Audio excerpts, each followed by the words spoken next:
Thursday morning. இன்னைக்கு morning பிரேக்ஃபாஸ்ட்டுக்கு ரொம்ப சிம்பிளாக தோசையும் தேங்காய் சட்னியும் தான் ப்ரிப்பேர் பண்ணியிருந்தேன். தேங்காய் சட்னிக்கு எப்போவுமே பொட்டுக்கல்ல கம்மியாகவும் தேங்காய் அதிகமாகவும் சேர்த்து அரைப்போம். கூடவே ஒரு துண்டு இஞ்சியும் ஒரு பூண்டையும் சேர்த்து அரைச்சி பாருங்கள், டேஸ்ட் ரொம்பவே சூப்பராக இருக்கும். தேங்காய் சட்னி மேக்ஸிமம் வீக்லி ஒன்ஸ் மட்டும் நான் சாப்பிடுவேன். அதுக்கு மேலே சாப்பிட்டா எனக்கு போர் அடிச்சிடும். ஆனால் என் ஹஸ்பண்ட் எனக்கு அப்படியே ஆப்போசிட். தேங்காய் சட்னினா ஒரு தோசை எக்ஸ்ட்ரா சாப்பிடுவார். அதனால் இந்த சட்னி ரெடி பண்ணும்போது மட்டும் அடிஷ்னலாக இன்னொரு சைட் டிஷ்ஷாக ரெடி பண்ணிடுவேன். ஆனால் இன்னைக்கு ரொம்ப டைம் ஆனதுனால பொடி வச்சு அட்ஜஸ்ட் பண்ணிக்கலான்ட்டு விட்டாச்சு. ஆஃப்டர் மேரேஜ் நம்ம நிறைய சேஞ்ச் ஆகிருப்போம். அதில் முக்கியமான ஒன்று ஃபுட்டு.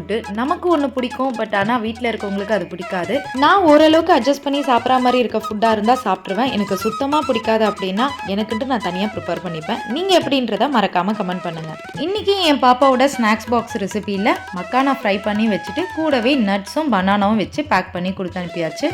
இன்றைக்கி என் பாப்பாவோட ஸ்கூலில் ரெட் டே செலிப்ரேஷன். அதுக்காக அழகாக ரெட் கலர் ட்ரெஸ்ஸை போட்டு பாப்பா ரெடி ஆகிட்டு ஸ்கூலுக்கு கிளம்பிட்டாங்க.